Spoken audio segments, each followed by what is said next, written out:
வணக்கம். நான் பூபதி. இன்றைக்கி நம்மளோட ரேசி கலிகிராஃபி சேனலில் ஒரு அற்புதமான ஒரு போயம் எழுதலாம் அப்படின்னு இருக்கேன். எனக்கு பிடிச்ச ஒரு போயட் ராபர்ட் ஃப்ராஸ்ட் அவரோட போயம் இன்றைக்கி எழுதலாம் அப்படின்னு இருக்கேன். இது அக்டோபர் மந்தோட இன்னைக்கு ஆன் திஸ் டே சேலஞ்ச். நிறைய பேர் சேலஞ்சில் கலந்துக்கிறீங்க. ரொம்ப மகிழ்ச்சியாக இருக்குது. நீங்கள் எழுதுகிற எழுத்து உண்மையாலுமே என்னை ரொம்பவே இம்ப்ரெஸ் பண்ணுது. என்னை விட ரொம்ப பேர் ரொம்ப சிறப்பாகவே எழுதிட்டு இருக்கீங்க. எனக்கு ரொம்ப மகிழ்ச்சி. இது எதுக்காக அப்படி சொல்கிறேன்னா, தினமும் ப்ராக்டிஸ் பண்ணணும். அது ரொம்ப ரொம்ப முக்கியம்.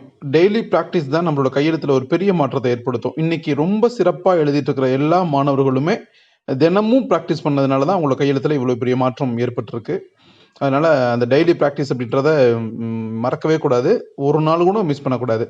அப்படி தினமும் தொடர்ச்சியாக எழுதிட்டு இருக்கிறப்ப நம்மளோட கையெழுத்தில் ஒரு மிராக்கிளே கண்டிப்பாக நம்ம ஏற்படுத்த முடியும்.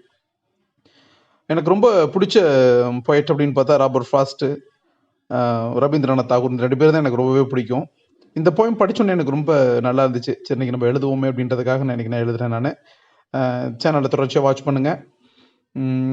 அநேகமாக ஒரு 5-6 பேத்துக்கு மேலே இந்த தடவை டிஷர்ட் வாங்கிடுவீங்க அப்படின்னு நான் நினைக்கிறேன். ஏன்னா அந்த அளவுக்கு உங்களுடைய கையெழுத்துலாம் ரொம்ப சிறப்பாகவே இருக்குது.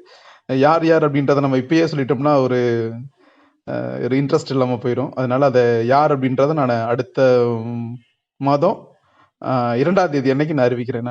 அது ஏன் 2ஆம் தேதின்றதையும் நான் சொல்கிறேன். உங்களுக்கு என்ன காரணம் அப்படின்றத சொல்லி தொடர்ச்சியாக என்னோட சேனலை வாட்ச் பண்ணுங்கள். கேலிகிராஃபி கற்றுக்கணும்னு ஆர்வத்தோடு இருக்கிற ஒரு குழந்தைக்கு இந்த சேனல் சென்றடையணும். அதுதான் என்னுடைய ஆக சிறந்த இலக்கு. அதை வச்சு தான் நான் பயணம் செஞ்சுட்ருக்கிறேன். அதனால் என்னுடைய சேனல் பிடிச்சிருந்துச்சுன்னா உங்கள் நண்பர்களுக்கு நீங்கள் ஷேர் பண்ணுங்கள், லைக் பண்ணுங்கள், கமெண்ட் பண்ணுங்கள். உங்கள்கிட்ட நான் எதிர்பார்க்கிறது இதுதான். உங்களுடைய ஒத்துழைப்பு என்னுடைய சேனலுக்கு ரொம்பவே வேணும். அது கண்டிப்பாக கொடுப்பீங்க அப்படின்னு நம்பிக்கையோடு என்னுடைய பயணத்தை நான் தொடர்றேன். நிறைய பேர் கேட்குறாங்க, சார் கேலிகிராஃபி பெண்ணை நான் இப்போ எழுதட்டுமா அப்படின்னு. எழுத்து நல்லா வந்ததுக்கப்புறம் நம்ம கேலிகிராஃபி பெண்ணை பயன்படுத்தினா தான் ரொம்ப நல்லாயிருக்கும். குறிப்பாக 3rd, 4th, 5th படிக்கிற ஸ்டூடெண்ட்ஸ் யாருமே பெண்ணு பயன்படுத்தவே வேணாம். அவங்க எல்லாருமே பென்சிலே எழுதுங்க. அப்போ தான் ரொம்ப நல்லாயிருக்கும் கையெழுத்து. பென்சிலில் ஒரு நல்ல ஒரு லெவல் கொண்டு வந்துட்டோம்னா அதுக்கப்புறம் நம்ம பெண்ணில் எழுதினப்போ நம்மளோட கையெழுத்து ரொம்ப அட்டகாசமாக இருக்கும்.